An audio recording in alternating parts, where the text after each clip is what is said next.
Welcome to GoJo and Golic. Mike Golic Jr., Mike Golic Sr., Jessie Cofield holding it down for us in the Boston DraftKings studios. We are brought to you by Wrangler, made for the ride of life. Save 15% in your first Wrangler.com order with promo code GOJO15. Got a great show for you guys. As always, make sure you download, subscribe, rate, review. Leave us that 5-star rating. Check us out here live Monday through Friday, 8 to 10 a.m. Eastern on the DraftKings YouTube channel, DraftKingsNetwork.com, Samsung TV Plus, and a whole bunch of other fun places that you can find us now here. Jared Carrabis, co-host of Baseball is Dead podcast, going to join and help us get ready for the MLB postseason getting started here today, Dad. We got Wild Card Baseball kicking off here early in this week, and maybe for some people that'll drown out the dreck that was Monday Night Football last night that really just ended up being a walk down memory lane for you. You got to look back fondly on one of the best moments of your entire career last night because Daniel Jones and the New York Giants decided that they were going to give up every sack for the rest of the season in one game. I mean, just brutal. Now, Jones got sacked 10 times. Paris Campbell got sacked one time, counted as a sack. So 11 sacks for Seattle in this game. And the reason I got to relive 1991, our first time we played the Cowboys that year when I was in Philadelphia against Troy Aikman and the Cowboys, we had 11 sacks in that game. So what helped me relive it was the fact that Joe Buck would bring it up to Troy Aikman in the booth last night. Like, does this bring back any memories for you as Daniel Jones getting sacked play after play? And Troy was talking about our buddy Ryan defense that year in 91 and what we did and certainly what we did in that game. So he was going down memory lane, which let me go down memory lane. How bad was it just in that instance? I'll get this out of the way for the Cowboys. I played 9 years in the NFL. I had 11 and a half career sacks. Some say that's bad. I say it's consistent, about a little over one a year. I look for consistency. In that game, I had 2.5 sacks. So in my 9-year career, in one game, I basically had 1/5 of all the sacks I had in my entire career. That's how bad Dallas's offensive line played in that game. And that's what we're going to say about the Giants. Listen, there's a lot to get into with the Giants. But, man, when your quarterback, 11 sacks, 14 hits, you can't do anything. You can't get a running game going. They did have a point in that game where it was 14-3, and they were looking like they were actually having a drive. They could have made this game 14-10, or at least, as Troy said, 14-6, get within one score.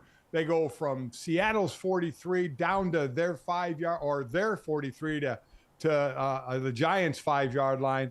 And then Daniel Jones throws a pick to the rookie Devin Witherspoon. He goes 97 yards for a touchdown. And that is ball game. What's going on with the Giants? Really, both these teams, you expected or you wanted to know what was next. Seattle had kind of surprising success because of Geno Smith, and the Giants made the playoffs and actually won a playoff game. And the Giants have regressed so badly now. I don't know what their next step is. I mean, the next two games we were talking before the show started, are brutal, and they just have no protection for Daniel Jones and no running game without Saquon Barkley. When you say brutal, people might think, oh, Mike, how bad can it be? At Miami, at Buffalo. Wow. Back-to-back weeks. I mean, I'm going to start praying for the Giants because no one should have to suffer through that. And you're right, Dad. This game is going to give a lot of people a chance to use it as an indictment on Daniel Jones and that contract overall. People are going to ask questions about Brian Daboll and company, but it's a non-starter when you just can't drop back safely even for a second. And there was a point in the second half where it went completely off the rails, Dad. And I've been there at some point when you're giving up sacks every which way the way they were against the Seattle team that, oh, by the way, is not the 85 Bears when it comes to getting after the quarterback. They're not even close, Dad. That team that you were on, the Philadelphia Eagles that year, you said you guys did something that only 5 other teams had done in terms of what your defense accomplished that year? Yeah, we led in all total yards rushing and passing as a defense. There were 5 teams at that point in the NFL that had done it. The previous was in 1975. So we had a pretty dominant defense, and that's not what Seattle played a hell of a game, but they're not that dominant defense. No, Seattle coming into this game had 5 sacks in 3 games. Yeah. That was good for 30th in the National Football League. They finished with 11 in this game. The Giants had allowed just 12 sacks on the season up until now, and they finished with 11 in that game, again, because technically that Paris Campbell play was a backward pass, and so it counts as a sack. They are now second, I believe, to the Washington Commanders, who had 24 sacks given up on the early season. And, Dad, it's not like you can cry foul all that much because, unfortunately, the excuses stop when you look at what went on the other side of the field, right? Yeah. The Seahawks came into this game with 2 backup tackles playing in this Right. game. They lost both starting offensive guards and had to shuffle their entire offensive line around, basically. And Shane Lowry and that offense had plans for what they were going to do. And the Giants did not. Early on, they did. Early on, you saw all the misdirection runs from the New York Giants. You saw Shane Waldron, excuse me.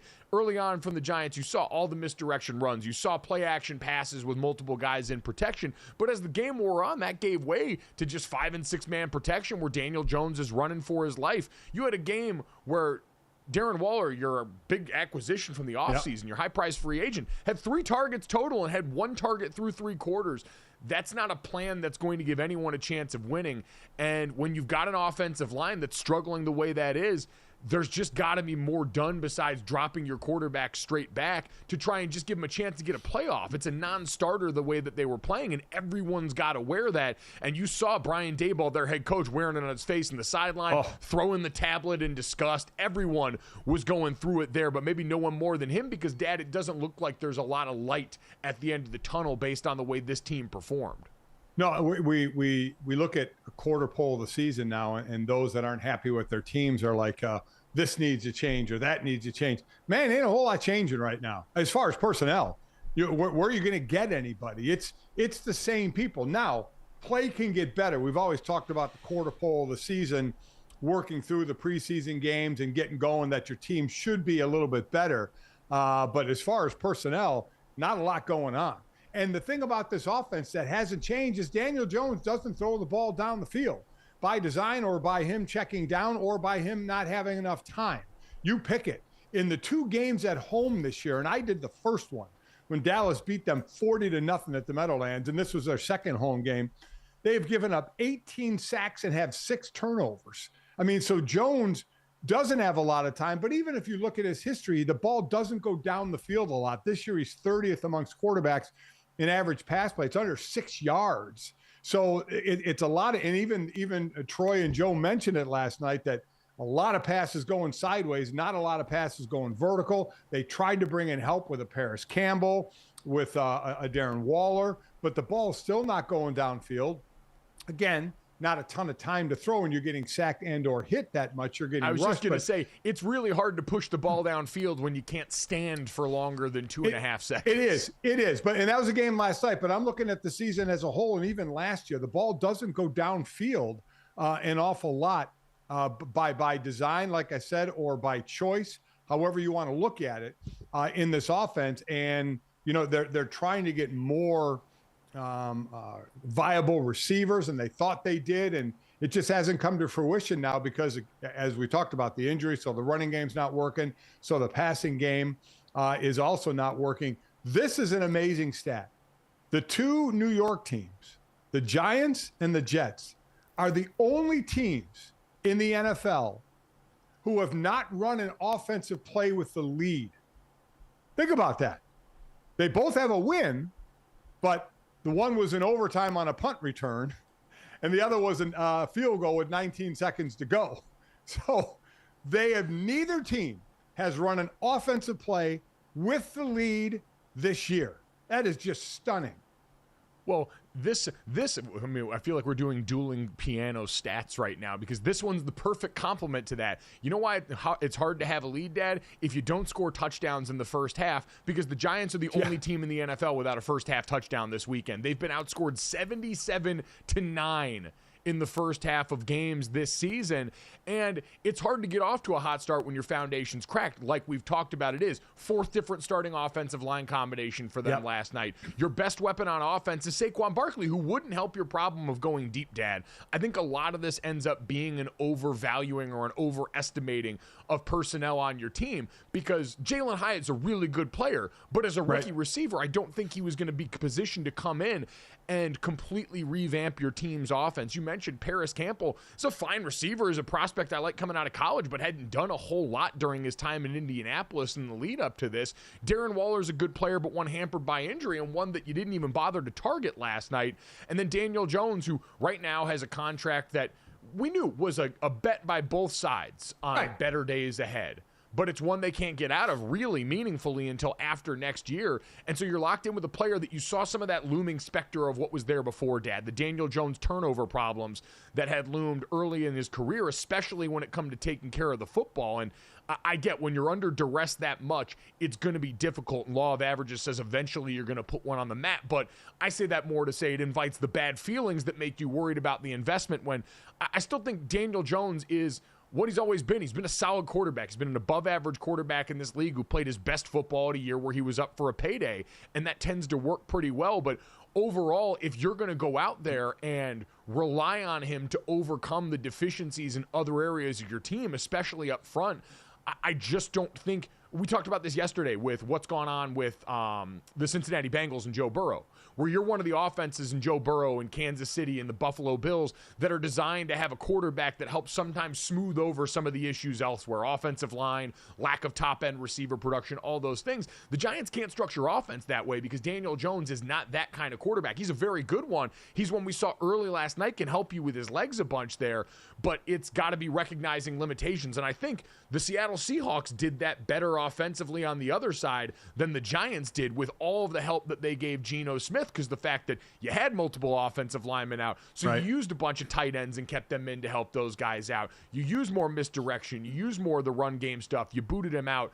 You did all those things to help a quarterback that, one, was a little banged up coming into the second half, and two, didn't have the full complement in front of him. So it goes back to the original point that everyone has to wear this, but for the Giants, it does seem a little bit more systemic because I just don't think they loaded up nearly enough this offseason.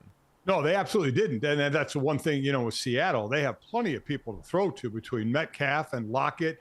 You had, Noah Fant you got in the trade with Russell Wilson. You pick up Smith and Jigba from Ohio State. So you have got weapons there. Kenneth Walker still running extremely hard. Their biggest issue has been the offensive line and the defense. So if the defense can come back some, and they did last night, and that's all you can go is by one game. But, let's see overall for the year what they can do in what seems to be a three-team division with them and the 49ers and the surprising Rams at this point.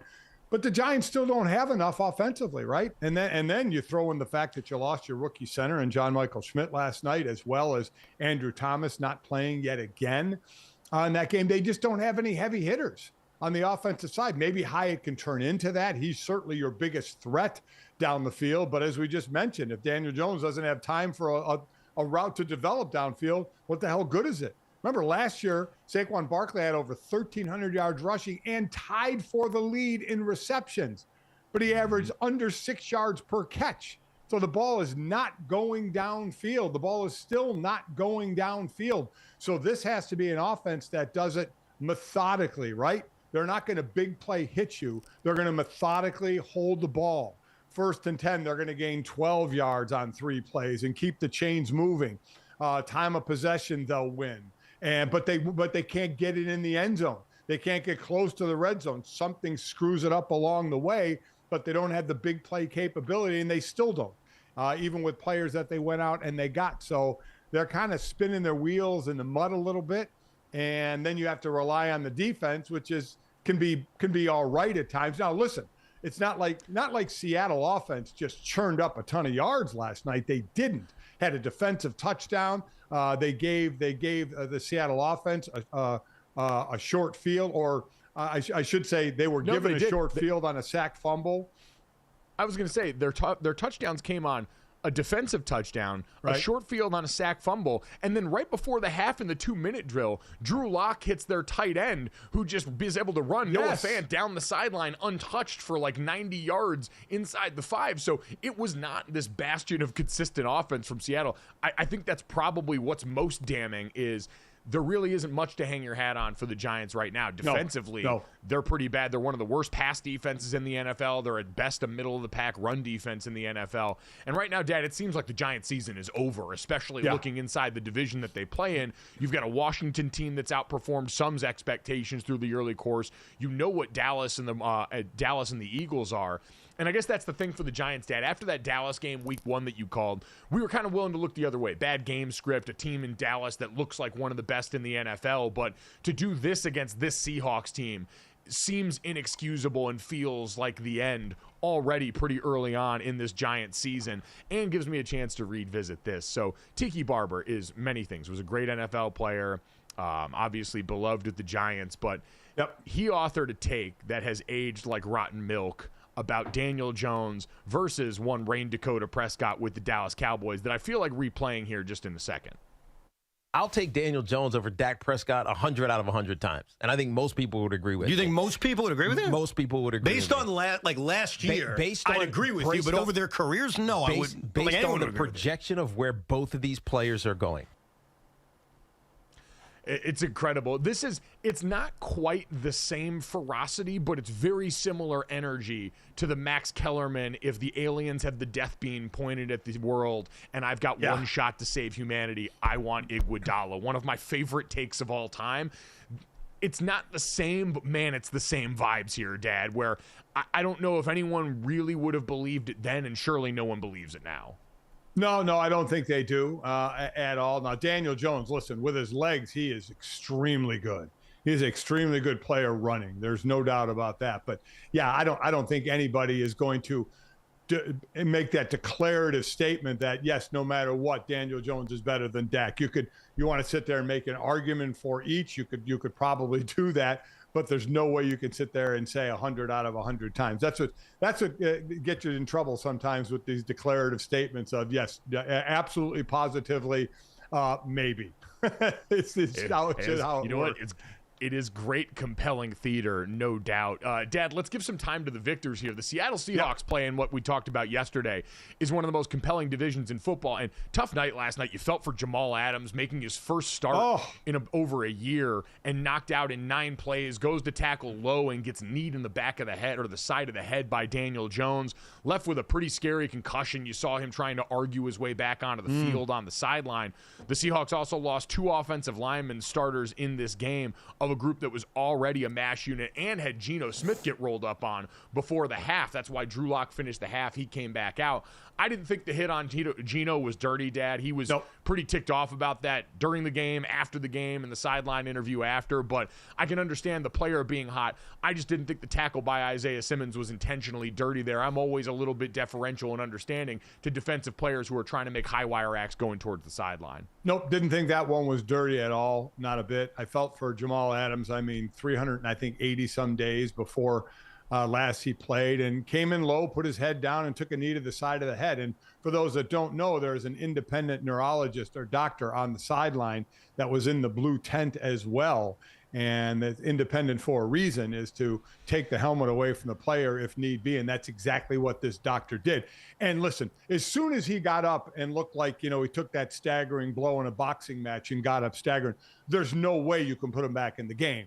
And he went out and got checked by this independent doctor, and the doctor said no. And Jamal was hot. Jamal was trying to get to that doctor a little bit on the sideline. Imagine how scary it is being that independent doctor and seeing Jamal Adams barking at you. Jamal Adams is a scary dude. And he's a guy who, and he had the horrific leg injury last year, said he thought about retirement. So he finally gets back and he gets knocked out with a concussion. So tough call there for them. They already have a division loss in the Rams, which was opening weekend of this game. They had the Bengals, who are really out of it right now, and then the Cardinals before the Browns. So definitely a team to keep an eye on in a 3-team division clearly run by San Francisco.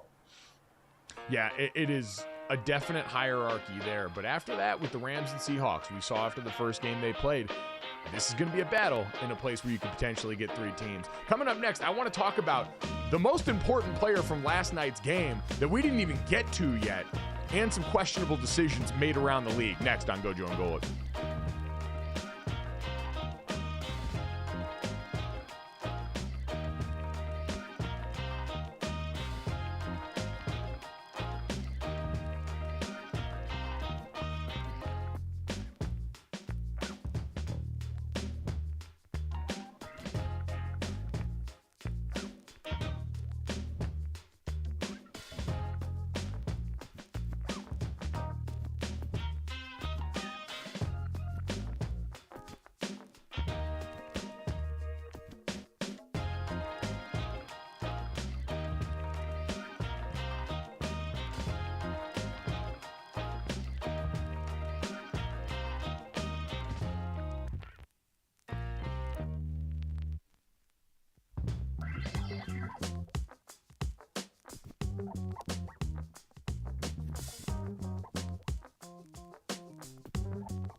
Going to go to me then? All right, welcome back to GoJo and Golic. So for the second week in a row, Brandon Staley made a very questionable coaching decision. So late in the game against the Raiders, up by 7, we saw Staley go for it on 4th and 1 with a quarterback sneak. Justin Herbert did not get it, resulting in the Raiders getting a short field with a chance to tie the game with a touchdown. They didn't, but a lot of people were scratching their heads after this one. And after the win, he took a moment to explain where his head was at. Yeah, it was just less than a yard in that range where we just felt like we had the right play. Felt like, we would really force them to, they had a timeout in the 2-minute, but it would really put us in good position to finish the game and put them in a really tough situation. We felt like our defense was playing at a high level, and, we didn't get the job done.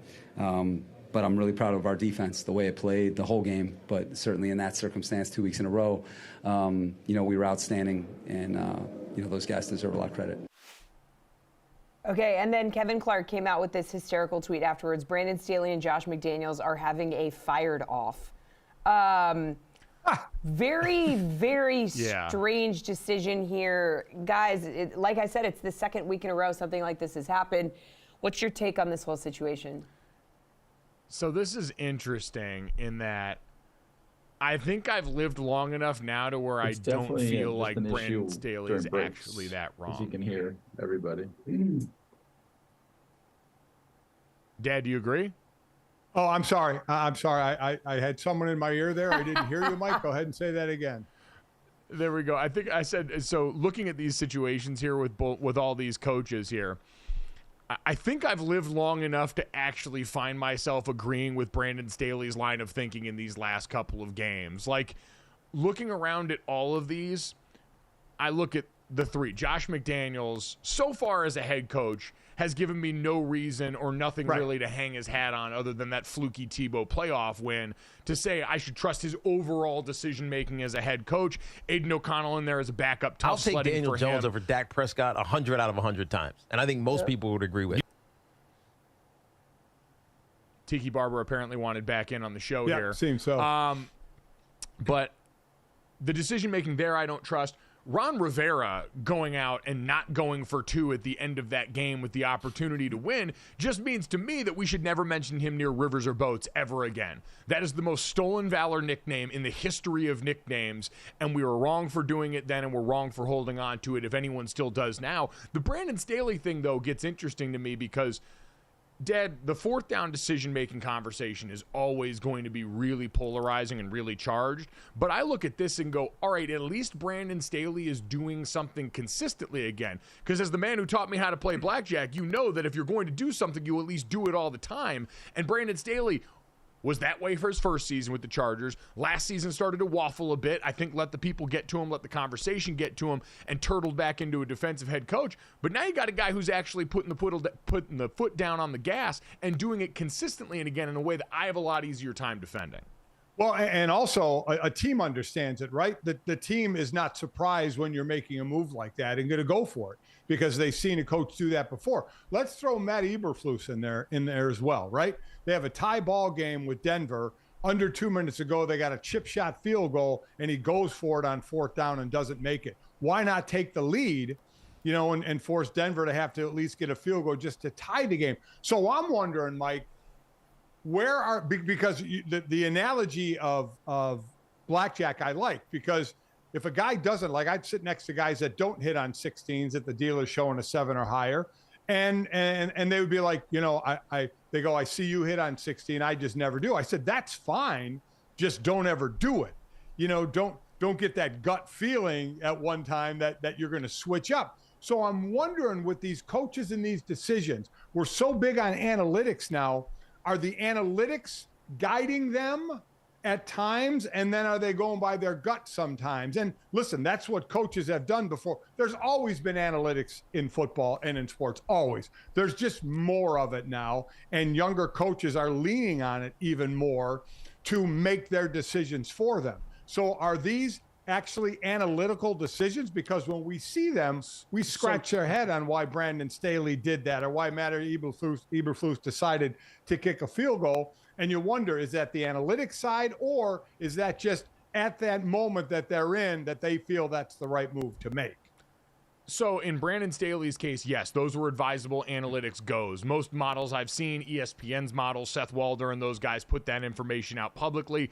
There's ones you can follow on Twitter where, yes, those in those 4th and 1 situations at that point, because you got to remember, for Brandon Staley going back to the last game, they were up 4 at that point, so it wasn't an up 3 situation where a field goal would have equalized it. And then in this past game, they were up 7. And so in those spots, in that game situation, in that yardage, and with that amount of yards to go, those were situations where, yes, the analytical model would say that's a go, and you go there. And so, Dad, again, just like blackjack, the thought process is for hitting on 16, the longer you do it over a long body of time, you will win more than you lose. That's the same thought process here. And for people saying, well, Brandon Staley hasn't gotten burned yet because his defense bailed him out, that's generally the point of going forward on 4th down, is you trust your defense to make a play or believe that your defense can make a play. We can say that's misguided based on the Chargers defense so far this year. And we can say, hey, if you really want to get into the decision of this one, trying to run a quarterback sneak with Justin Herbert and his freshly taped up mega hand over there that had like a brace on the middle finger and all this weird tchotchkes,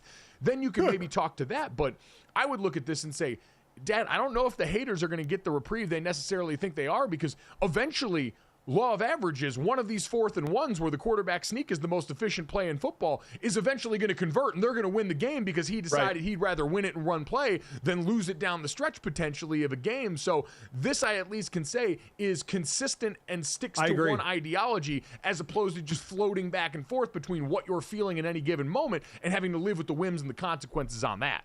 I completely agree. And as I said, your team understands that. The team probably doesn't even flinch. They just say, okay, we're going to be going for it here. And he even said when it was a game with the 4-point lead, he said, hey, if it was a 3-point lead, I would have made a different decision.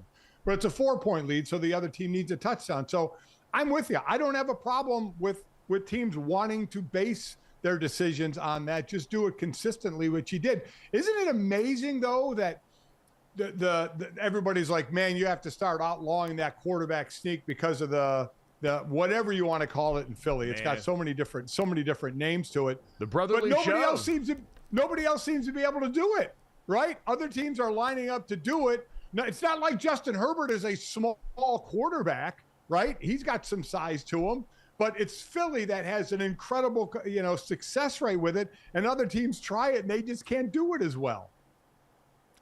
Yeah, the pro brotherly shove crowd got all the ammo it needed this weekend. Yep. There were so many instances of teams attempting to do this, including the Giants in the game last night. I think early in that game got stopped short on a 4th and 1 where they tried to do that. And people in Philadelphia, I'm sure, just can't help but smile. I would love to see, Dad, the Eagles just go out this weekend and actually purposely not shove Jalen Hurts. Just get him up under center in that scrum and let him in the offensive line go to work. Because what you still have is arguably the best offensive line in football and a quarterback who's been squatting 600 pounds since he was in high school. Like, this isn't a complicated formula. You got big burly boys and then a big burly lad playing quarterback for you back there that's a certified power lifter and has been for a long time. Yeah, listen, I agree. And it would really mess a defense up. If you see him under center and nobody behind him, you're thinking, okay, they're going to run a different play. And then all of a sudden he still does a sneak.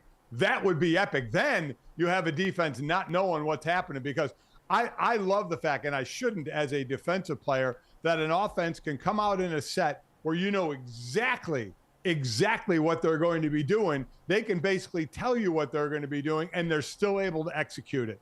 That is the epitome of a job well done, when everybody in the world knows what's coming and you can still get it done. And it is now amazing that other teams can't do it. That play's not going anywhere. The league is not going to outlaw that play at all, because it is becoming folklore the way Philly does it and how successful they are running it. So that is going to stay in the league. Plus, because again, it's for the offensive side of the ball, which we know the league likes better than the defensive side of the ball.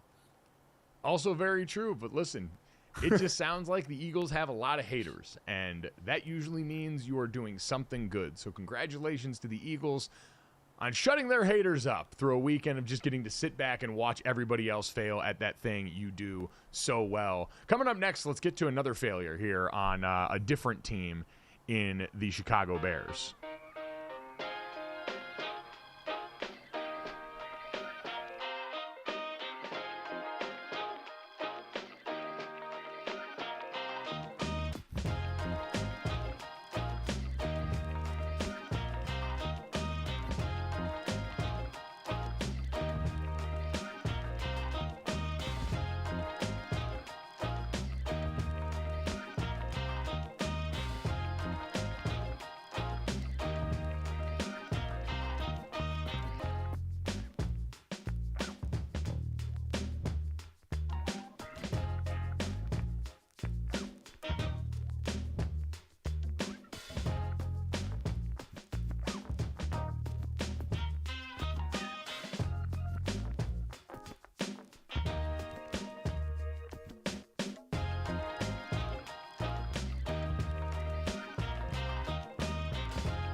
Welcome back to GoJo and Golic. I'm Jessie Cofield. Things are going from bad to worse in Chicago as on Monday, Matt Eberflus announced that Chase Claypool will remain away from the team this week as they prepare to face Washington on Thursday night. Right now, we're just having him stay, not be in the building this week. And then again, Ryan does all the trades and transactions, and we'll decide that as we go forward. Why keep him away? Why keep him away from the team right now? What is the rationale behind that? Yeah, we just feel that's the best for the team. Why?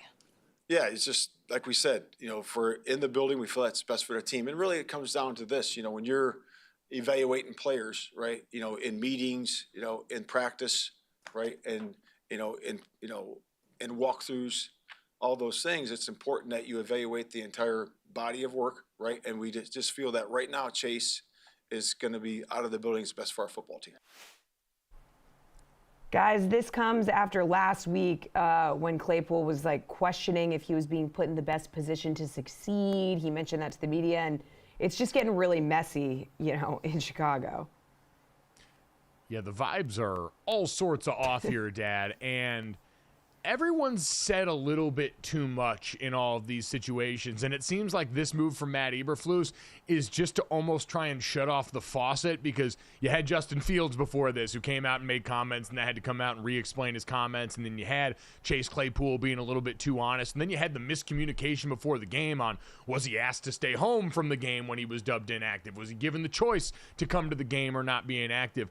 And you know this, Dad, coaches are control freaks. That lack of control over what's going on in their building drives them mad. And so this just seems like Matt Eberflus trying to take back some semblance of control in a season where he was also robbed of gear from his practice facility.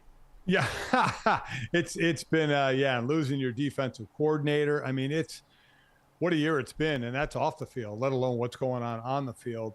Listen, when you don't have the right communication, what's going to happen is that reporters are going to want to find out what the truth is. They're going to keep asking questions on what the truth is until you guys get your story straight, whether it's the story, the true story or not. What you want is the story that you want out there. You all want to be on the same page. And listen, it's very simple. Matt Eberflus does not want Claypool in the building because he is, afraid's the wrong word, but not sure what Clay is going to say when the media comes in, right? Clay kind of answered a question saying he wasn't being used correctly. Doesn't want that distraction, because he knows if Clay is in the locker room, the reporters are going to run right to Clay. And if you say Clay is not talking to the media, then everybody else is going to get the questions about Claypool. So, I mean, it's become a horrible situation there when you tell a guy, stay away. It's happened a few times. We've had T.O. told to stay away from his team. We've had Keyshawn Johnson, I believe, told to stay away from his team.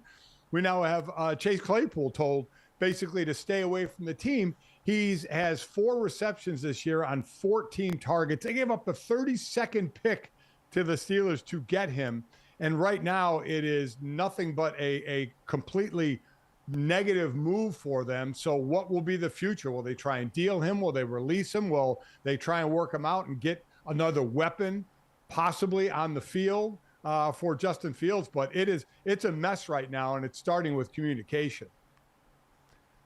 What's that common thread between all the names that you just mentioned? Man, wide receiver is a wild position. Yeah. With some wild egos that get involved in this thing. But you said the most damning part there at the end. And we've talked a lot about what feels like the friction between this regime and the old regime, right? You've got Matt Eberflus in here as a coach. You've got Ryan Poles instituted as the GM. And going all the way back to this last year's draft where they had the number 1 pick, and before they decided to trade it to Carolina, there was this conversation that was allowed to happen publicly without the Bears really putting out the fire early on about, would you deal Justin Fields or not? And there were a lot of vagaries thrown out there, and there were a lot of things about how, well, you're going to vet every option, basically indicating, yeah, we're not all the way sold because he's not our guy. We were handed Justin Fields, and we were still quite 100% sure what we were handed. And then in the middle of last year, as you came over, you also decided, hey, well, we're going to go ahead and send the 32nd pick out to try and get something going for Justin Fields, to try and make something happen here with this young player.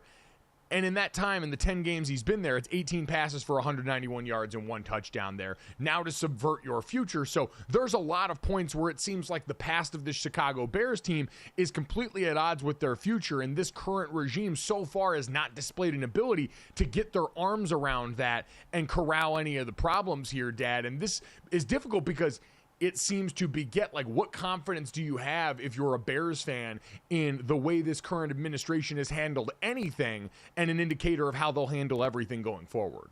Listen, and I was one in the camp of keep Fields and see what he can do this year. You try and build around him. They get DJ Moore, who is their leading receiver. Cole Kmet's just one reception behind that, so they're using Kmet more as well. But what's going to happen is, and you said it, because you go to Kyle Shanahan and John Lynch, the GM in San Francisco. I've always said when you have to own a mistake, it's difficult. Egos are very difficult to say, yeah, we traded up for the number 3 pick and took a guy that they have eventually traded away to the Dallas Cowboys at the quarterback position. So that's a lot to eat for an ego to say, we got that wrong. It's not like that in Chicago. Eberflus and Poles, they can, just what you said, that none these guys outside of the draft that we had are not our guys. These aren't our guys, and Justin Fields is not our guy. So if we don't see it going in the right direction, if we don't see the fit with Luke Getsy, the OC, and this quarterback, and we are bad enough this year to be in position or with assets to get there, a guy we think can help this team longer, you're not getting hurt bad money-wise because he's on his rookie contract. So there's a lot less feeling of ownership to someone who wasn't your pick anyway.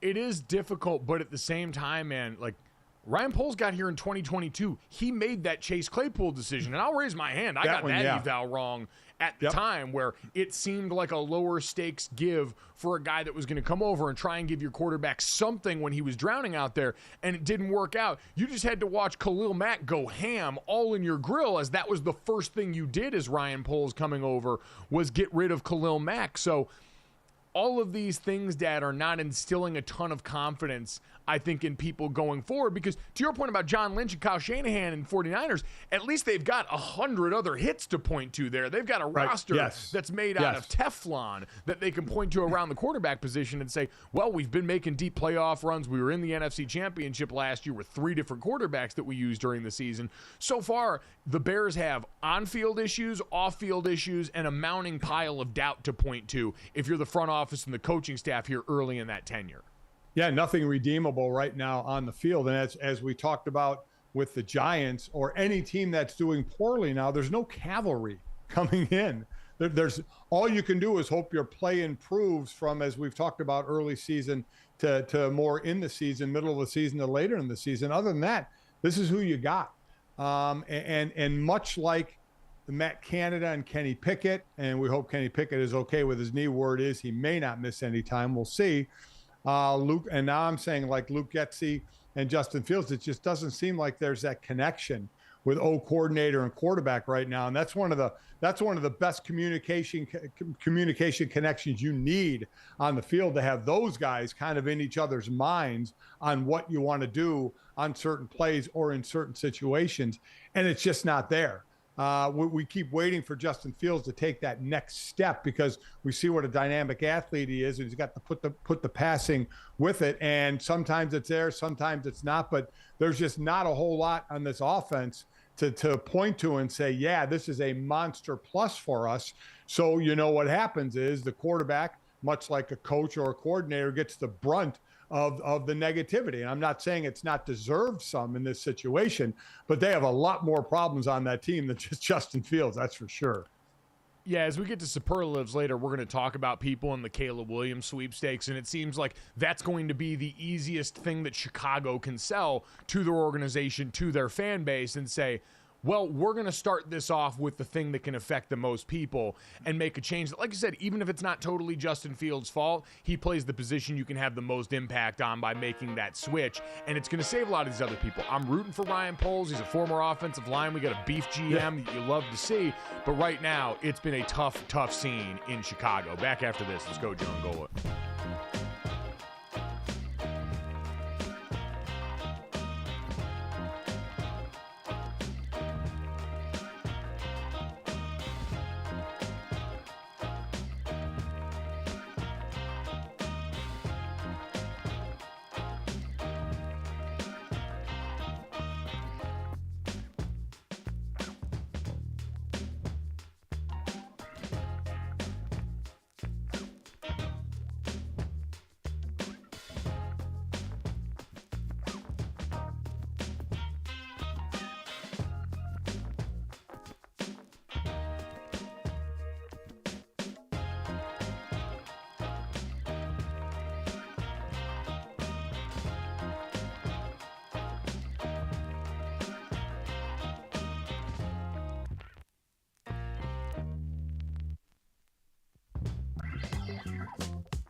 Welcome back to GoJo and Golic. The Coach Prime effect is so powerful that apparently 4-star receiver Aaron Butler, a senior at Calabasas High School, announced Friday his plans to shut down for the season so he can focus on school, so he can graduate in December and enroll early at Colorado. So guys, he committed to CU in May. He's now looking to join the Buffs in the spring after playing in the first 4 games of his final high school season. So he's shutting down here. He's ready to join Sanders and the squad.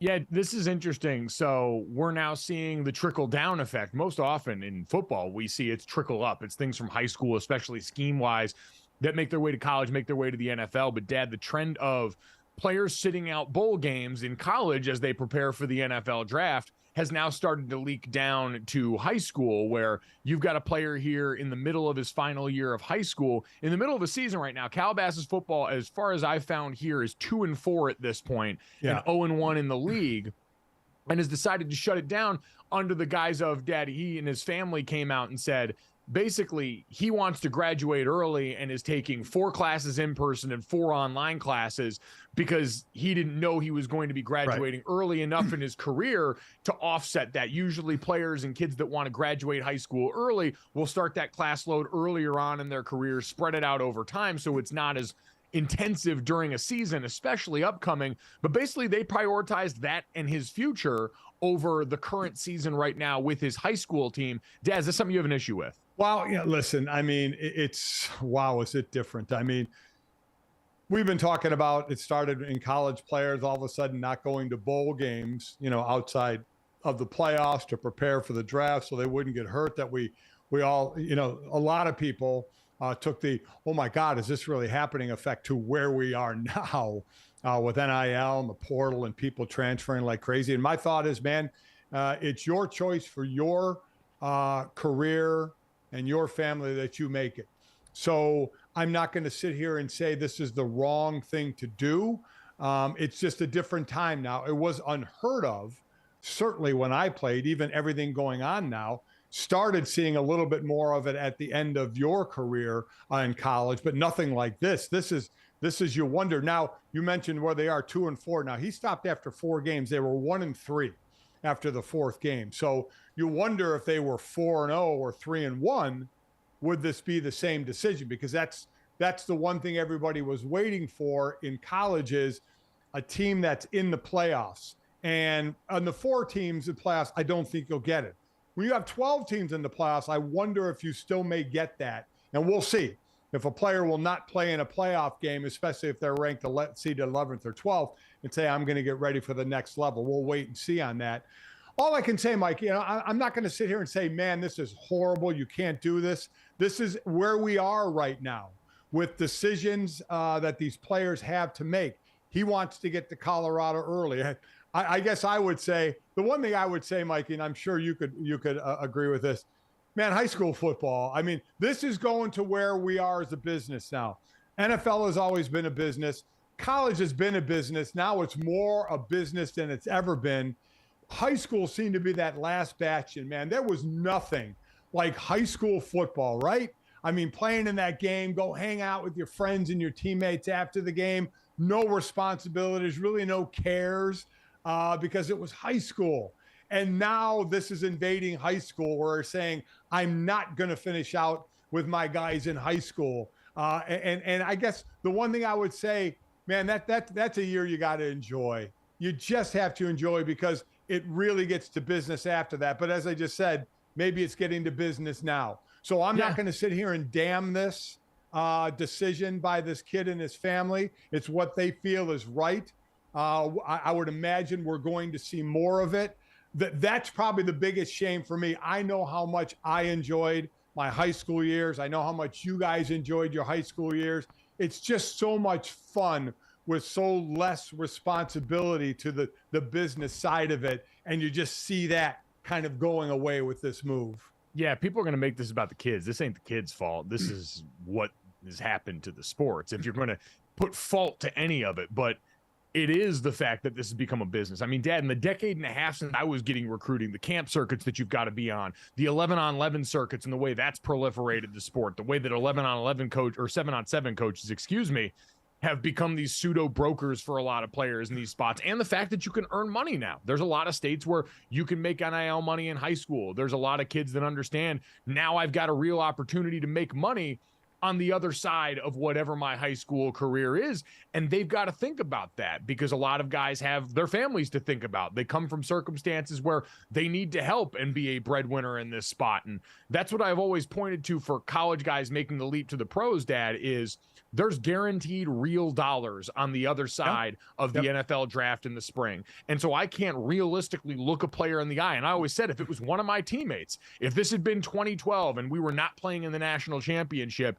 and you've got Zach Martin sitting there, who's a potential first-round draft pick, who's got all this money on the other side of this, and he came in and said, guys, I don't know if I'm going to play in this game. I don't know if it's advisable. There's a lot at stake here. I'd be the first one to tell him, dude, we'll go it without you. Like, go and protect what's yours because you care about your friends. You want to see the good things for them there, even if it's going to hurt you and the rest of the team in the process. You've all put too much in this together to not watch someone go and complete their dreams on the other side. And now that's what's happened at the high school level is we see six-figure payouts for guys going into the world of college sports here.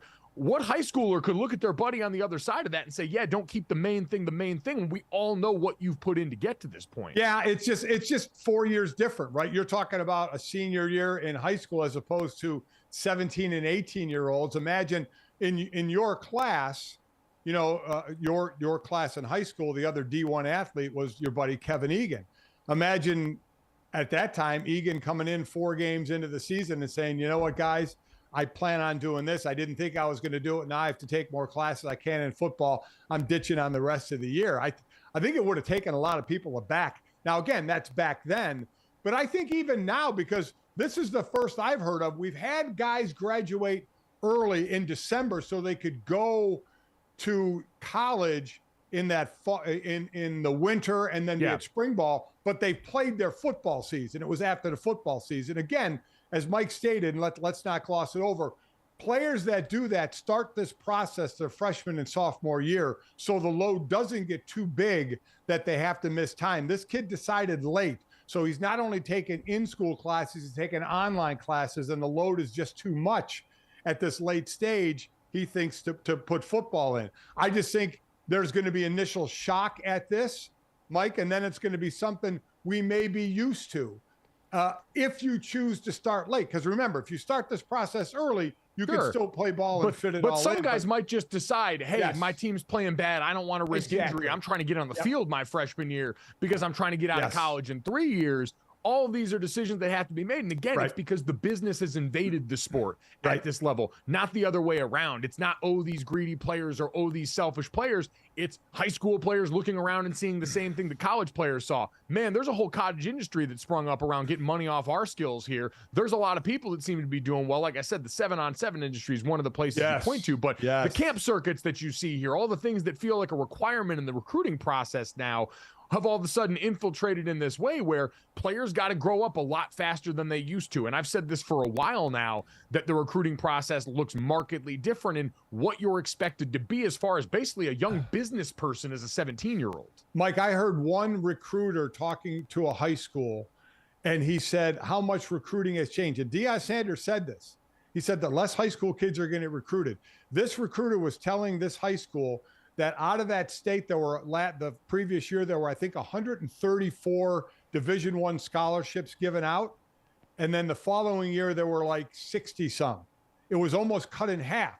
And that's what Deion said. He said, you're going to take less 18-year-olds and look in the portal and get guys who have played college ball that can come in and help your team right away. So there'll be more a mixture. So it's not going to be 25 18-year-olds. It might be 12 18-year-olds and 14 sophomores or juniors. So the world has changed. How do you adapt to it? Bottom line is that their family and those kids' decisions. You don't have to like it, but you have to let them make their decisions. Yep. Real money, real stakes, big time decisions. As there are in the NFL right now. Coming up next, it's quarter poll superlatives. Next on GoJo and Golic.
Welcome back to GoJo and Golic. We are 4 games into the NFL season, so the non-official quarter poll time, and we're going to hand out some superlatives in honor of that. So, guys, let's start with the Running Back Isn't Dead award. Who are we giving this one to?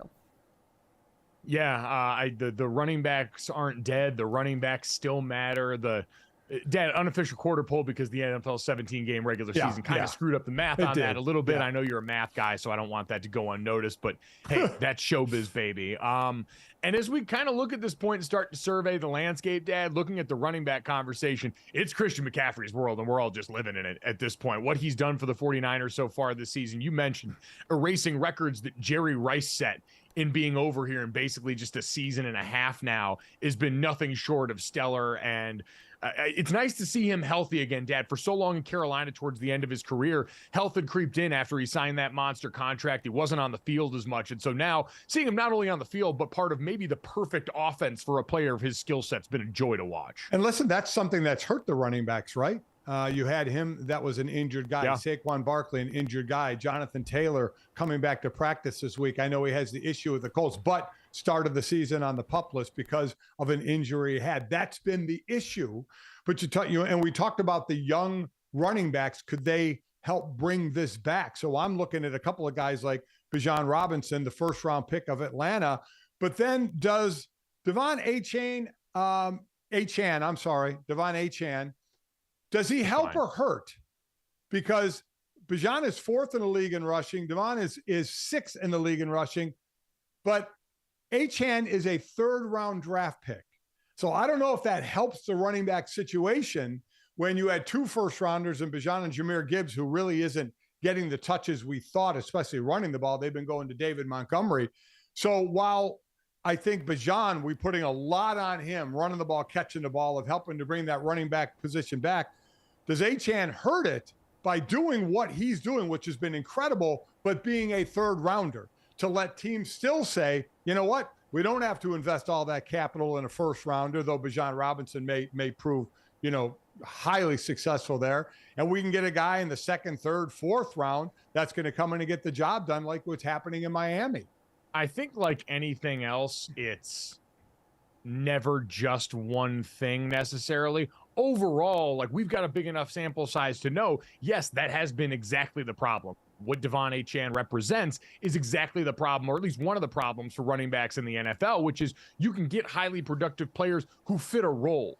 Like, it's also about what your team needs. There are some people that looked at the Falcons offense and said, well, this isn't necessarily a high-order need. Algier played really well for them last year. They've gotten production out of lesser talented backs. But, Dad, there's also no arguing what Bijan Robinson has done so far for the Falcons is vastly different than what Achan's done for the Miami Dolphins, right? He's asked to shoulder a lot more of the load. He's made greater individual effort plays, what he's done as a receiver, all these things that add up versus a player in Achan that, with everyone in the Miami Dolphins offense, really sans Tyreek Hill, we do look and say, well, you're getting a lot of help from what Mike McDaniel's done. You're getting a lot of help from all the misdirection in the system. Achan's been a perfect piece for that. And so it's not necessarily the most perfect apples to apples comparison, but what Achan represents, no doubt, has been one of the Achilles heels of the pay the running backs arguments. Yeah, it really has. But Bijan Robinson, I think, is a guy, to your point, and I agree, could really help it. Just knock on wood, stay healthy, because that's been the demise at that position. Again, in the NFL, it's not if you get hurt, it's when you get hurt. And unfortunately, before these running backs they've gotten, some high paid running backs before, but injuries has really just killed that payday. How fun was it watching Toy Story Bijan Robinson sauce Jaguars defenders up this weekend? Yeah. Did you watch much? I know Mom was watching with Jackson, my nephew, your grandson. I checked out a little bit of it on the plane ride home there. There were a few technical glitches, which you would expect. But watching Booger McFarland teach us how to tackle Jessie by tackling the dinosaur from this movie was phenomenal. Wait, but I want to know, was Jackson engaged with the... Yes. He was. Okay. Yes. Now listen. Jackson is most engaged with Miss Rachel, who is just a phenomenal. I mean, our queen. God love her. I mean, she is a young children and a parent's queen, and her bank account is just absolutely stacking right now. But yes, this did hold his attention, along with the Paw Patrols of the world as well. But this was pretty cool. I like when the flames came out of the cleats when guys were running. Yeah, I love innovative stuff like that. Why not give it a shot, see how it goes, and live with it. I did appreciate Slinky Dog as the first down chains heightening the absurdity of the fact that in the year of our Lord 2023, whilst we have chips implanted in the players that allow us to do this concept even to begin with, we still got the chain gang out there clanging and banging on this one here. Shout out to Miss Rachel, whose dead cap hit, I think, is $150 million next year. So if you want to get out from under that contract, it's not going to happen. They gave her the Mahomes deal, and we're not looking back on that investment. Dad, speaking of running backs, let's get to the Welcome Back Award here. Jonathan Taylor returning to practice this week, it sounds like, for the Indianapolis Colts. Man, it would be really fun to see him get back healthy with what Anthony Richardson's already been for this team, because he's been, I think, everything we kind of expected, a little more polished of a passer that you could have, that most people had anticipated, unless you really watched him at Florida. And I think a lot of people did in that draft cycle, but also as a runner, and it's gotten him into a little bit of trouble with some of the injury stuff early. But man, you combine the two of those in that backfield, and it seems like there could be a lot of fun for Shane Steichen and company. Well, that's why I had said all along, I didn't understand not paying Jonathan Taylor, because even a high amount of would have been Christian McCaffrey money is still pretty low compared to all the other positions. But regardless of that, he still would have been on the PUP list. He's still injured, so he still would have missed those games. Shane Steichen, their coach, said that Taylor's excited to get back. We haven't heard that out of Taylor's mouth just yet. So let's wait and hear what he says, or if there's still some animosity, if he still doesn't want to be here, and how that all goes. But I'm with you from an on-the-field standpoint of how he could help that offense with Anthony Richardson. I think is incredible. Another player, this is possibly to welcome back, Mitch Trubisky might get welcomed back, right? I mean, you had Kenny Pickett. Now, Kenny Pickett hurt his knee in the last game, may not miss any time, but they play this week, I believe, against the Ravens, and then they have a bye. So you can maybe try and play Kenny Pickett, and then you have a couple of weeks to rest him. But if he's not ready to go, Mitch Trubisky, who has been the backup there, sometimes you forget where future or past first rounders have gone in their career and where they're backing up now. And so Mitch is here, and Mitch may get a chance to kind of, any chance you can get at all, right, to kind of revitalize what your career has been. I was going to say, speaking of forgetting and it going wrong and the comeback there, that was a tough one for Zeke Elliott, man. going back home, getting all the welcome and the fanfare of the Dallas Cowboys, and an organization that clearly loves him. Like, you saw the images on the field after of him and Dak Prescott and Zach Martin and all these guys that he played with for years that were so excited to see Zeke and so happy for him. But Zeke, 6 carries for 16 yards in a game where they got mollywopped by Dallas in Dallas, 38-3. That was a tough one. You kind of felt for him there. You saw on the sideline him kind of realizing that the revenge game wasn't necessarily going to play out the way that he wanted. Tough week for revenge games in general. Adam Thielen and the Carolina Panthers also end up giving up the goods to the Vikings there too. So welcome back, not always so welcome. Dad, let's get to one more here before we get to hear from one of our contestants. But I'm not dead yet. Dad, is there any team that started off slow in this NFL season so far that you think still could potentially have a shot in this? We've talked ad nauseum about the Cincinnati Bengals, who sit at 1-3 and don't feel like there's a lot of hope involved there. The Denver Broncos, the Vegas Raiders also at 1-3 here. The Commanders at 2-2. Is there a team kind of on the back half of the NFL right now that you think could be primed to make a little bit more of a move than their initial record indicates? I'm going to go team and then players. Team, I still have to say Cincinnati, though there has to start to be some worry. This offense is just non-existent. 3 points against Tennessee. I mean, I know Tennessee always has a tough defense, but that's still, of the back-end teams, the only team I can really think of that could make some kind of a run, and that's even kind of slipping away. But I'm going to go to a player and a play. So I love this I'm Not Dead Yet award. Mike, the Wildcat with a pass. Okay? Every time you'd see the Wildcat position play, they'd always run. And I think it's just a waste. Everybody knows you're going to run the ball. Enter Derrick Henry, Tennessee, and the Wildcat pass for a touchdown. That's the best way for the Wildcat to stay around, is you've got to have the threat of a pass.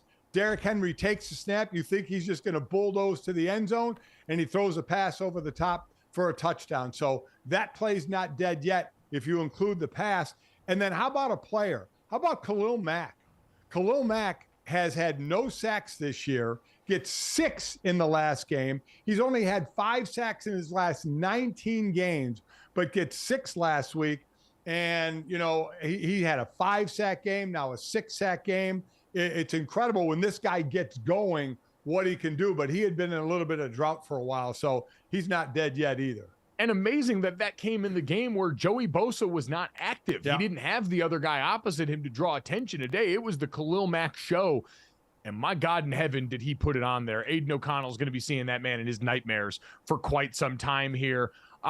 Jessie, it's time to get to know our audience a little bit here. And to hand out this award, it feels like we need to hear from one of the best young quarterbacks in the league. Yeah, so the best rebrand award here, it's actually going to go to C.J. Stroud. He had a message to fans after getting their first home win in a whopping 644 days.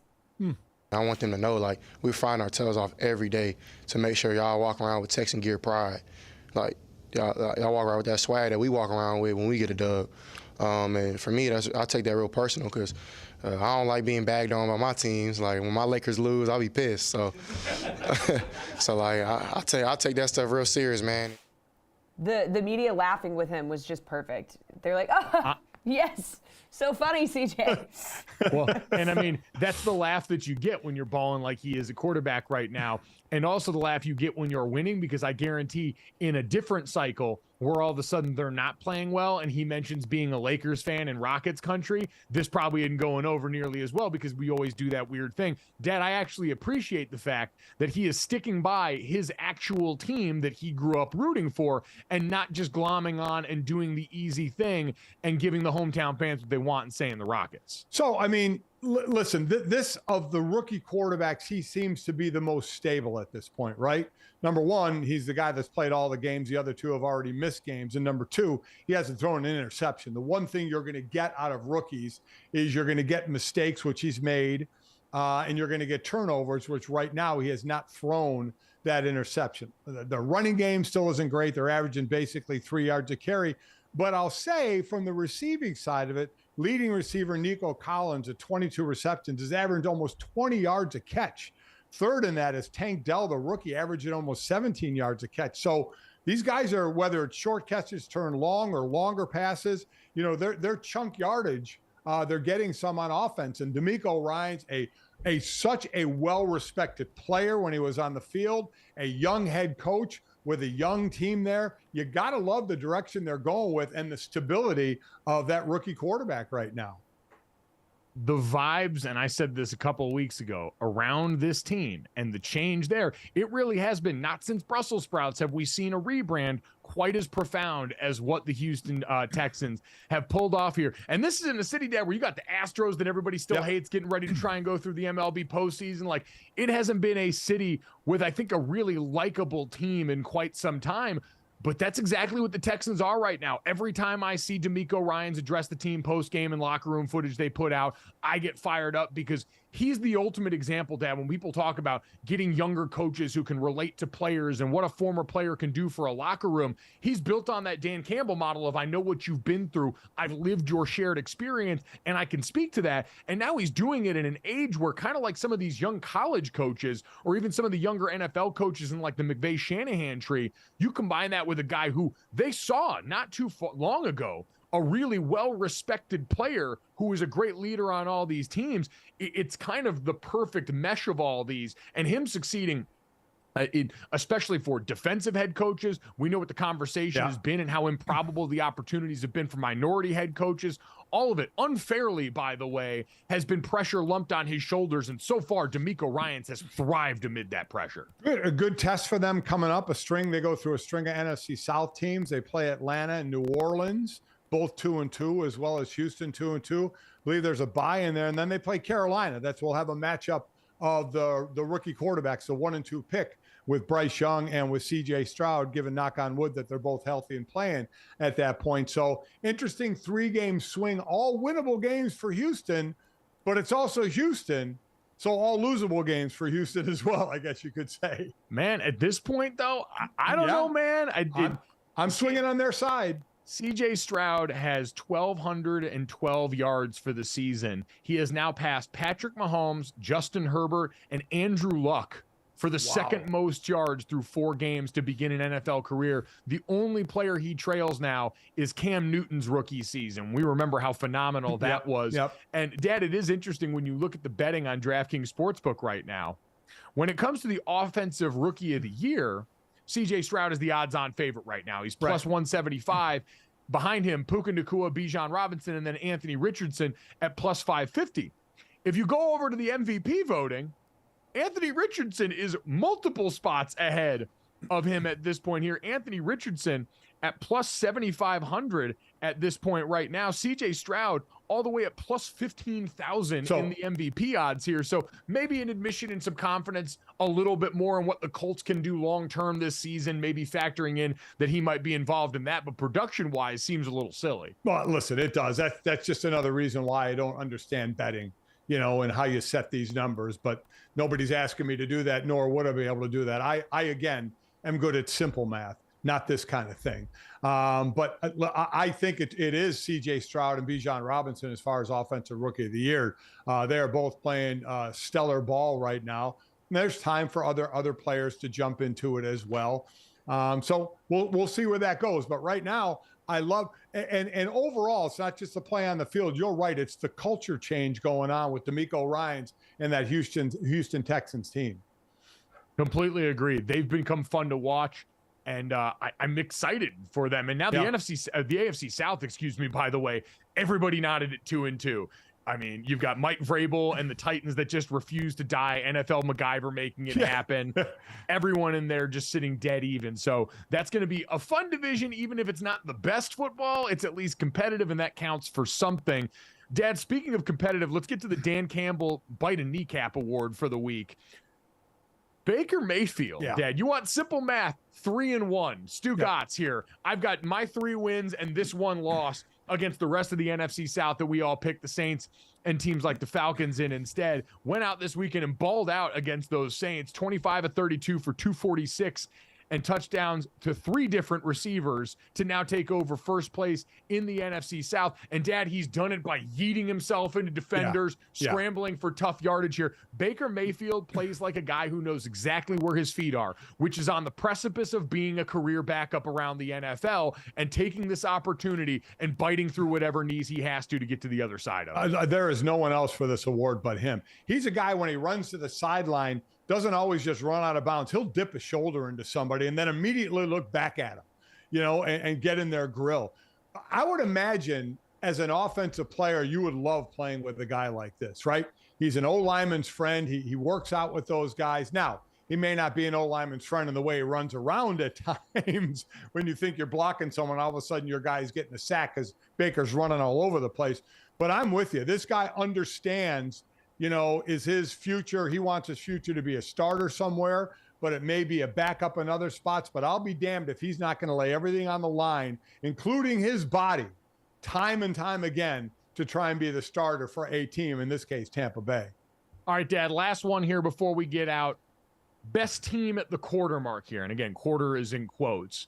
The best team in the NFL after 4 weeks is? Well, I'm not going recency bias and taking Buffalo. I'm taking San Francisco. San Francisco, there's 2 undefeated teams left, Philly and San Francisco. San Francisco, and they're both the most complete teams as well, on both sides of the ball, offense and defense. But right now, they're just playing at another level. I think they have incredible weapons on offense and depth on defense. So while some may say Buffalo for what they did to Miami, as I said, no recency bias here.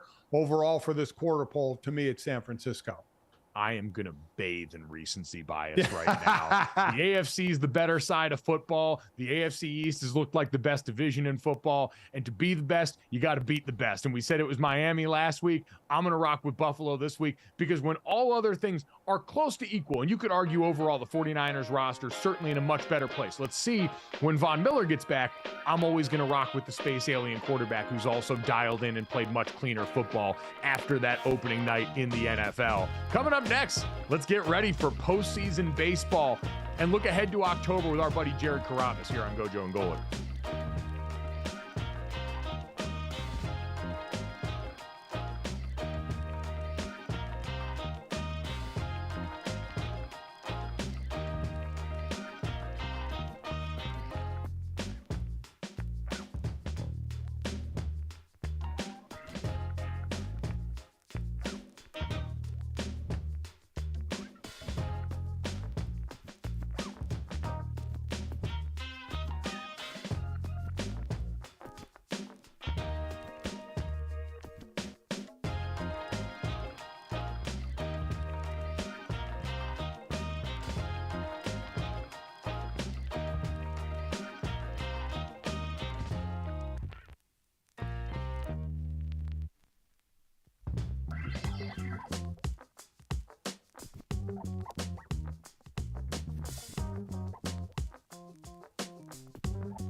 Welcome back to GoJo and Golic. It's time for October baseball, baby. The playoffs begin with the Rangers at Rays at 3 p.m.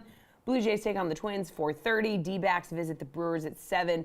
Marlins at Phillies closes out tonight's action at 8 p.m. And we've got Jared Carrabis standing by with the guys. We finally made it, baby. October. We did it. We did it.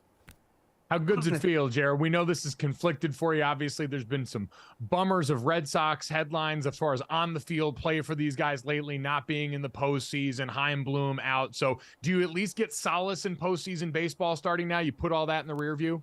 Yeah, I mean, I'm a baseball fan, so I'm probably in the minority for sure. Like, I feel like there are definitely 98% of Red Sox fans are so bitter about how the last 2 years have gone that I don't know if there's a ton of excitement for playoff baseball in Boston specifically. But me personally, yeah, I am very excited for it.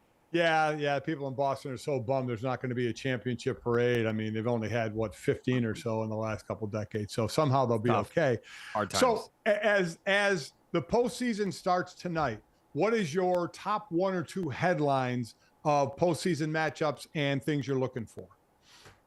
So I think the number one storyline is probably going to be, can the Atlanta Braves finish the story? Because all year long, they were wire to wire, the best team.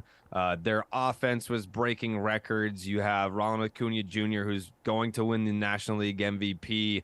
But last year, they got sucker punched, basically. I mean, like, they were, I don't want to say they were as good last year as they are this year, but they were expected to represent the National League in the World Series again. And they kind of got ambushed in the first round. And that was all she wrote. So it's more about finishing the story because of how great they were this year. But in addition to that, it's, you know, like they have a World Series title in 2021, but 2022, it was an embarrassing performance for them in the postseason. So are we going to get which end of the spectrum are we going to be on? Is it going to be the early exit, or is it going to be a team that goes to the World Series? In the American League, not really a ton of exciting storylines, to be honest. You know, I think the Minnesota Twins, that's somewhat of an interesting storyline. Can they win a game, not a series? Can they win a single game? They haven't won in the postseason in 20 years, and it's not like they haven't been there and had opportunities. The Miami Marlins, they only win in the World Series. In full seasons, they've been there and they've won the whole thing twice. That's it. So we'll see what the Marlins do against the Phillies, because they also are pretty battle tested. I want to go back to the NL for a second and talk about that Braves team. How big in your mind is the gap between this squad and then the next closest competitors that they're going to see in this postseason? I don't think it's all that sizable between them and the Dodgers. Like, the Dodgers have Mookie Betts and Freddie Freeman at the top of their order, whereas the Braves have a very lengthy lineup. Like, the Braves, it's top to bottom. There's no easy outs. A guy like Marcell Ozuna, who was looking like one of the worst contracts in baseball. He had the domestic violence suspension. Braves fans were calling for that dude to get released, and then he hit 40 home runs and drove in 100 runs this year. You know, all the free agent frenzy with shortstops, with Correa and Dansby Swanson and Francisco Lindor, all these guys. And then they land Orlando Arcia, who is an afterthought, and he's better than all of them this year. So, like, I think the Braves by far have the best team, but then you look at the Dodgers and you forget that they're the Dodgers. Like, they are still the class of Major League Baseball, and they could be even better. Like, they've had injuries with guys like Dustin May in the rotation. They've had injuries with Walker Buehler, not even having him at all this year, and still they find themselves with a first-round bye. It's the Braves 1, it's the Dodgers 2. If that ends up being the National League Championship Series, that would be quite the showdown. And in the American League, while Houston has the third best record behind Baltimore and Tampa Bay, I know they're tied with Texas, got that division on the last day. Is Houston your favorite in the American League? And, oh, by the way, are they still hated by baseball people for the dugout antics? I would say yes, but I think it's stupid. Like, I got over that years ago. I don't know. I'm a Patriots fan too, so I just don't care much about cheating. I'm kind of just like, it is what it is. It's part of the sport. I appreciate cheating if that means that you want to win. So with Houston, yes, I still think that they're very much hated, but favorite, I don't have them as the favorite. I think that they have a lot of flaws. I think that every team in the American League has a lot of flaws. Even the number 1 seed Baltimore Orioles, they have flaws. They lost Felix Bautista, who at the back end of their bullpen was one of the best relievers in baseball. And then you also have their starting rotation is really nothing special. So you could pick apart any one of these American League teams, and they're going to have flaws. If DraftKings is taking bets on which league the World Series winner is going to come out of, I would imagine that the National League is going to be a very, very, very heavy favorite. But I think what Houston has going for them is that they have the experience. If they make it to the American League Championship Series, that'll be the 7th straight year that they've been there. So, but they don't come without flaws this year either. They've had quite the questionable season in terms of their starting pitching. There's no one that I feel like is a heavy hitter coming out of the AL. But if there's going to be a Cinderella story, it's going to be Baltimore. That's a great baseball town. I'm glad that they're going to be hosting some postseason games this October because it's going to get pretty rowdy there. All right, Jared, we got about a minute left here. Let's put it on wax here. Your predictions, World Series matchup, and ultimately who wins this thing?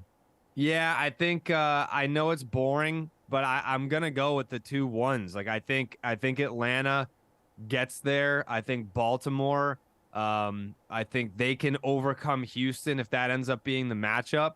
But I don't think that the Orioles have what it takes to overcome the Atlanta Braves. I think it's another World Series title going back to Atlanta. So, Jared, again, as Mike said, not a ton of time, but this certainly deserves way more time. But if you could, Tim Wakefield, I mean, just a sad passing, and just what he meant to Boston and to baseball. Yeah, I mean, I think Jason Varitek said it perfectly. Like there's no higher standard. He exemplified what it means to play for the Boston Red Sox. He cared far more about the name on the front of the jersey than the one on the back. He was a pillar in this community. He lived here, never wanted to leave the Red Sox, proved that by saying, I'm not going to get traded to the Minnesota Twins. I'm staying here with the Red Sox, married a woman who grew up around here. So it's a very sad story. Red Sox Nation is feeling it right now. Yeah, certainly, thoughts and prayers to his family, Red Sox Nation, the family over at NESN, folks like you who knew him so well. An impossibly sad occasion for what seems like an unbelievably great man and player. So appreciate your help on that, Jared. Appreciate you getting us ready for postseason baseball. Hope you can enjoy it, brother. We're all looking forward to it. Everybody make sure you check out Baseball is Dead for everything you need heading into this MLB postseason. We'll talk to you soon, brother. All right, guys. Thank you. Thanks, man. Appreciate it. So it starts today, Mike. We got 4 games: Texas at Tampa, Toronto at Minnesota, Arizona at Milwaukee, Miami at Philadelphia. And the one thing I love about really all playoffs, especially series playoffs, but really all playoffs, is we know who the stars are in all the leagues for all the teams. Who is it, that person that people don't know that's going to step up, right? And we obviously don't know who that is, but there's always somebody that you're like, who is that guy? Or boy, I really don't know a lot about that guy. They all of a sudden become a star to help their team. And that's what your stars you count on, but it's those players, the ones you don't know as well, that are going to help you put it over the top with their play. Yeah, and you've got that, I think, which baseball is more predicated on, or as predicated on as any, because we talk about this with really Major League Baseball and the NHL's postseasons. You can have one guy, especially a pitcher or a goalie, get so hot and all of a sudden carry a team in a way that might surprise people. It's such a large sport. The sample sizes, the streaks, the math's all kind of messed up on that. But, Dad, the math is also in favor in the best possible ways. The start to Major League Baseball's postseason is kind of like the start to March Madness, in that you get to attack high stakes with volume. Like, we get so much baseball, starting with the wild card stuff coming up here over the next few days. It's a ton of fun. It's a chance to maybe skip out on some work and make sure you're getting in all the action humanly possible. Back after this here, it's GoJo and Golic on the DraftKings Network.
Welcome back to GoJo and Golic. We cannot escape Taylor Swift mania.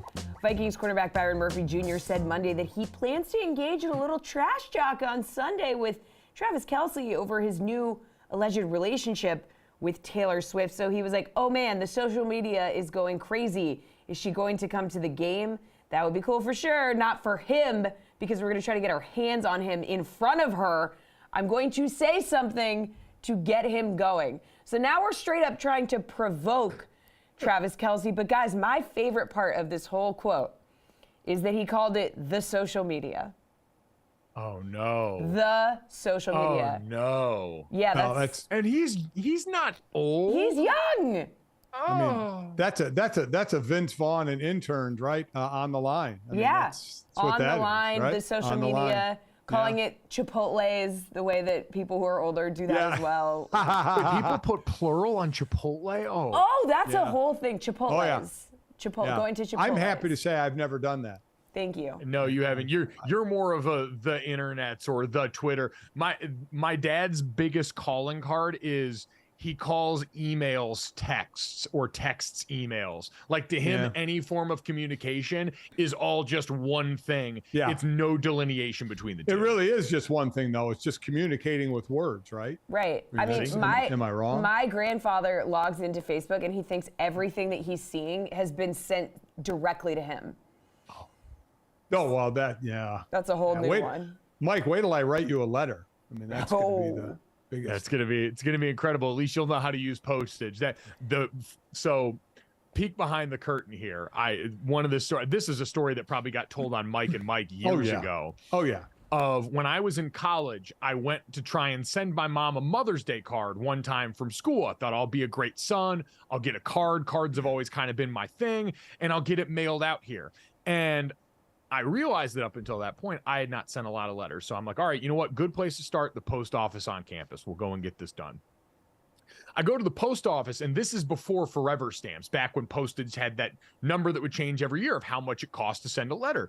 And so I walk into the post office, and Notre Dame's post office has a huge wall of stamps where you go and put coins in and receive the stamps. And so I looked over there, and I went, all right, they got all these different prices. These stamps cost 1 cent. Why am I going to waste money on stamps when these ones are 1 cent? I get these ones have pretty pictures on them, but my mom doesn't need a pretty picture. She's got a wonderful card in here. Next thing I know, I get a call from home. My mom's got to walk to the front door and pay to get her Mother's Day card. She's got to give them the money to offset postage because I put a 1 cent stamp on there. Postage didn't cost 1 cent at the time. Now, Jessie, you look horrified on that, but it seemed like it took you a second. You were in my camp where you didn't realize, you had to pay for postage like that, right? 100%. I would have had no idea. Would have done the exact same thing. Like, what? It's one of those things as a parent, I guess we just assumed, but it's something we failed as a parent to, especially our oldest Mike, when he had no idea what to put. When we opened the mailbox, Jessie, and saw a letter that said COD on it. That's cash on delivery, guys. For those that don't know. I was like, Call of Duty. We had to pay. She had to pay for her own Mother's Day card because Mike put a 1-cent stamp on it. But that's just being a mom, Yeah, but I mean, I guess the point is we thought it was odd, but Mike, with your age, you guys are basically the same. You guys are the same age. It's like it isn't so shocking that none of you really know that. No idea. No idea. My favorite part is this had a reprisal. The other week, Dad and I were back in South Bend moderating an event at Notre Dame the week of the Ohio State game. And on the panel, we had to interview 2 of the young women from the volleyball team at Notre Dame. Yeah. And we were sitting beforehand talking about this. And my dad brings up this story. One of them mentioned having to mail something or getting something in the mail. And my dad thinks, I'll tell them this relatable story and we can all laugh at my son. Both of the young women were sitting there with that blank smile and nod at my dad like, we don't want to tell him. We have no idea. No idea. They were just, and I could tell they were just smiling and nodding to appease an old man that was trying to tell an old-time story. They had, and Mike said, "You have no idea what he's talking about, do you?" And they were like, "No." I'm like, "Wow." Talk about me not knowing my audience there. I mean, holy smoke. We don't know how the post office works, like just period. We don't know how it works. I went in there once and I was trying to buy stamps because I was like, I needed some to send. I think I was sending letters to my family. Again, I'm out of college at this point. And they were like, do you just want a roll of stamps? And I was like, sure, like a roll of stamps. That sounds great. It was like $75 for a roll of stamps. I was so shocked, and I was in such shock I didn't protest. I just paid. I think I'm still using those stamps. There's nothing worse than getting up to the checkout and realizing you've had way too much dip on your chip, no matter what the setting is, and just having to gut through it. Like I've seen that shoe shopping show where guys will get up at the end and it's 10 grand for all the sneakers they picked out, and they're kind of rich celebrities, so they can't suffer the indignity and the embarrassment of going to put back shoes, and so they just sheepishly stick their credit card in and pray to God it all works. Jessie had that same. By the way, the post office is one of those places. The most valuable players are the people that work at the checkout at the post office. If you've got someone who is kind, helpful, and accommodating at a place that's otherwise very intimidating, it is an absolute godsend. An absolute godsend. I have to imagine they are just shake their head at the younger generation when they come in and get some of the questions that they get. But that's where we are. What are you going to do? The story is not as funny unless I tell it to a group of people my age. Yeah. That's what I've learned. Yeah, that's what I've become learned. A tough part. By the way, since Jessie messaged it, put it on the poll. Do you know how the post office works? Yes. At GoJo and Golic on Twitter. And how old are you? Yeah. And to Byron Murphy talking, about we're gonna get our hands on him. Listen, they're gonna get it. Not like you're not gonna get your hands on Travis Kelce anyway. Taylor Swift being there has nothing to do with how they're going to play against Travis Kelce. Now, the smack talk could be interesting. Yeah. The smack talk is always interesting. And as I've always said, the further away from the ball, the better the smack talk, which means DBs and wide receivers are usually the best smack talkers on the field. That will be the interesting part. But to think they're going to play him any different to show him up, supposedly, in front of Taylor Swift, that's a joke. He's the best tight end in the game. You're going to try and play him tough anyway. But I will be interested if people do start to trash talk him of what they're saying. And I'm sure that'll be a part of it. Like NFL players are ruthless in their scouting reports. Some of the best trash talkers in history will absolutely do that. And on the field, that's fine. Like as long as you don't cross a line and everyone knows where that line is when it comes to wives, girlfriends, family members, stuff like that. That's fine. I can tell you the thing that I can do without now. We've reached the think piece portion of the Taylor Swift NFL crossover cycle, where now we've got some people puffing out their chests, talking about and criticizing the broadcast for leaning into this, the coverage of it, or Mike Tirico saying, welcome to Swifties off the top of the broadcast and leaning in. You know what you do when you're a good host? You welcome in a new guest. Yes. You might be a little bit deferential to him for first. And God forbid the NFL doesn't for 5 seconds cater to his core fan base and instead says, wait, there's some new people watching here. Joe Pampliano tweeted out, Big numbers for the Chiefs-Jets game. 27 million average viewers. Teen girl viewership up 53%. The most watched Sunday since the Super Bowl. You've got more eyes on and a chance to make a new group of people feel welcome around football. Yep. God forbid more people want to watch the sport and get involved with it here. As good hosts, we should want the most possible people to enjoy the sport. People say football's family, football's for everybody all the time. We've got a chance to live it here. I don't know how long these new fans are going to stay, but let's make their time enjoyable. Maybe they will spend more time with it. Maybe they'll have a good time with it. God forbid a group of women, and especially young women, have fun and enjoy getting to be around football for a different reason that doesn't line up with your reasons. Couldn't agree more. I mean, couldn't agree more. I mean, that's again, people that just want their football. Give it a rest. I mean, come on. Well, welcome in the new. I thought Tirico really played into it well. I mean, I think dude's a Swiftie is what he is. So I have no problem with it. I mean, you got her, Blake Lively, Ryan Run. You got stars coming to these games. Now, it's not the first time stars have ever come to games, but now dating the best tight end, one of the best players in all of football, I think it's great. And to your point, bringing in a whole new fan base, man, wrap your arms around it while you can. Yeah. We don't need gatekeepers in the sport. No, we don't need enemies of fun. If it's not your thing, that's fine. I understand it. It's not going to be at this height, this long, forever. But it's a fun thing that people can enjoy right now for a different reason. You still got plenty of the game going on the field. I promise it's going to be okay. But coming up next, tonight will be the night that you will fall for Jimmy over again. Don't let me change my mind. Please go.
All right, welcome back to GoJo and Golic. Mike Golic Jr., Mike Golic Sr., Jessie Cofield. Time to finish off the show the way we always do. This, that, and the third. 3 quick stories to send you off on into the day. As always, download, subscribe, rate, review. I mean it. Do it. Leave us that 5-star rating. Check us out on DraftKings YouTube, DraftKingsNetwork.com, Samsung TV Plus, and a host of other places, 8 to 10 a.m. Eastern, Monday through Friday. And at GoJo and Golic on Twitter is where you can follow us for all sorts of great updates. Dad, Jessie, let's start off with this.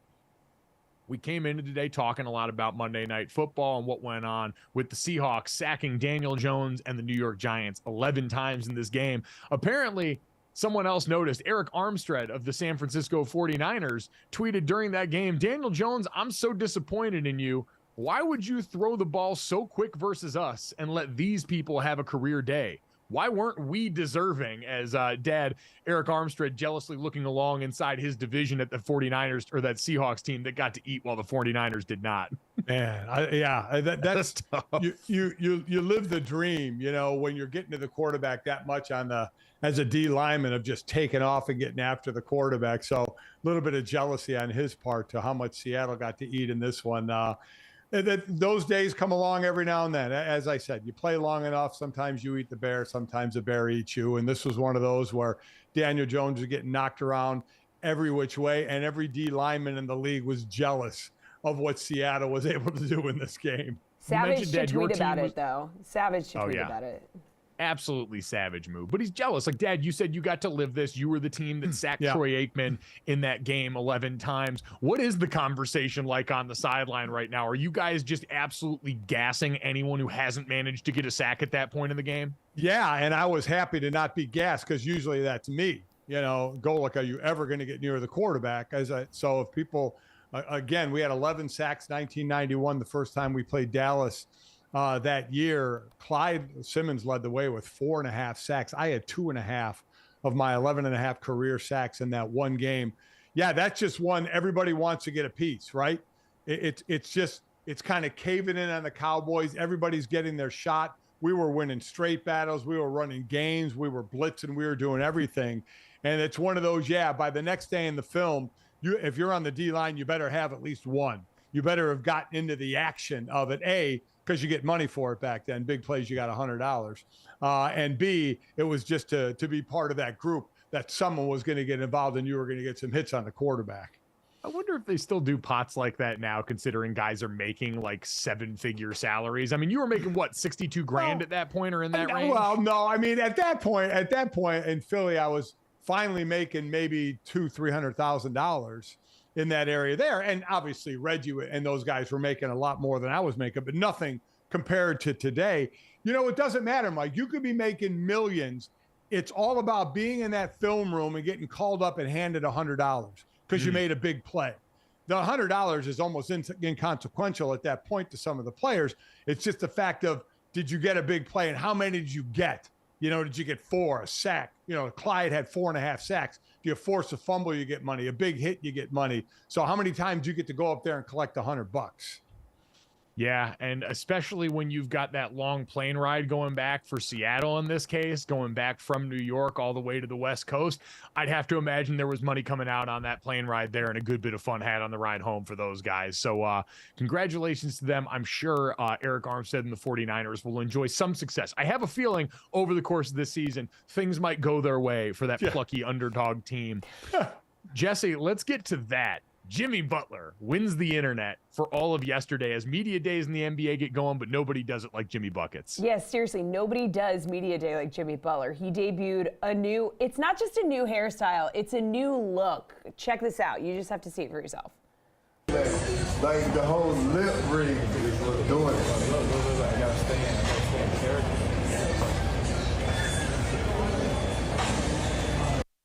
This would be a haircut.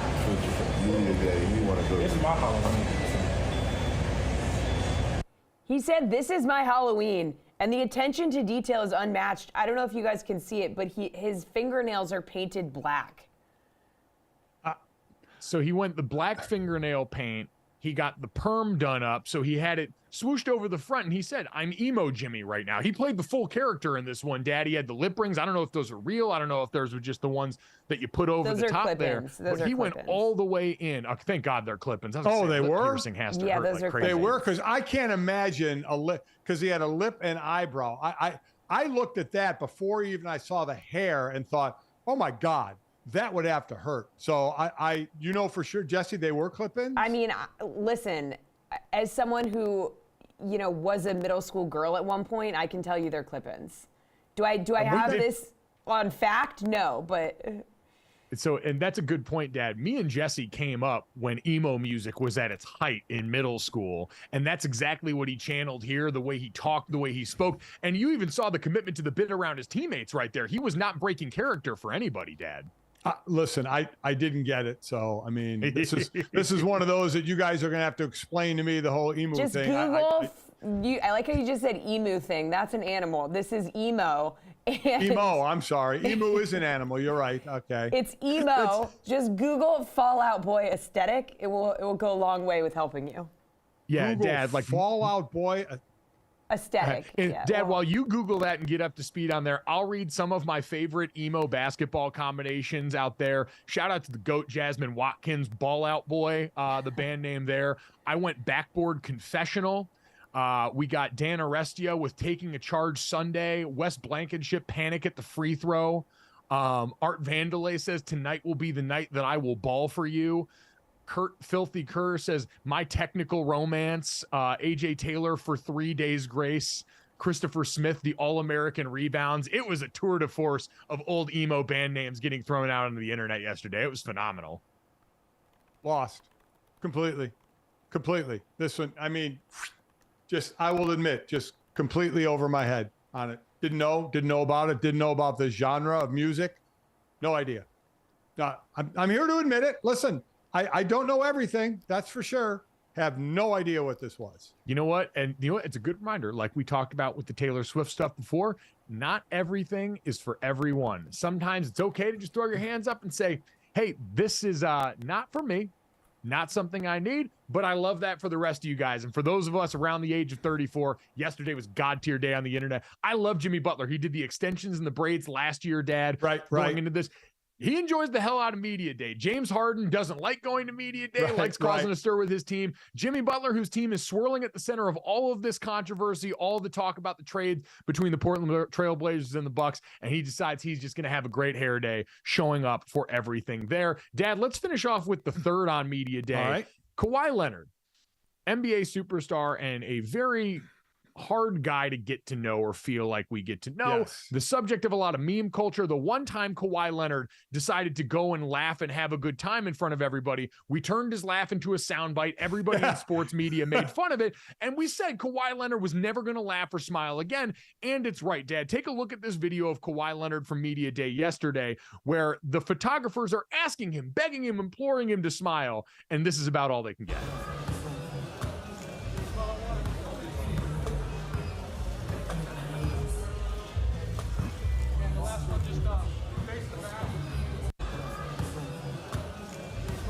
He just can't really know joy, Dad. He gets as close to like the wry smirk emoji, Jesse, as anybody was going to be able to get there. But unfortunately, this is just not who Kawhi Leonard is. We know at this point. And so I actually think anyone who is trying to get him to express joy in public is actually being mean and needs to be reprimanded, because that's just not what Kawhi does. Yeah, it was like, it's oil and water. Trying to get Kawhi to smile, like it looked so unnatural. Can you imagine what those? We also remember when we had to do 2 hours of photos for media for this show, and it's it's painful. And he's standing there and they're like, "Can we get a smile?" And it was just like,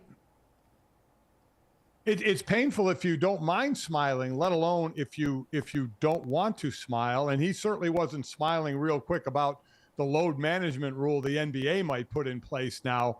To find players and organizations. He's like, I was hurt when I missed that time. Don't think your silly rule is going to make me play anymore. He seemed downright ticked off about that. He did. And because, you know, and I understand that's a touchy issue for Kawhi Leonard. That makes sense. It's very personal. What I want to know is, to Jesse's point, photo shoots are a difficult place to smile. What's his Bill Belichick lacrosse? Like, what's the thing that when you bring it up to Kawhi Leonard makes him light up the entire room? At GoJo and Golic on Twitter. If you have any idea what it is, make sure you download, subscribe, rate, and review. If we made you smile today, thanks so much. We'll talk to you tomorrow.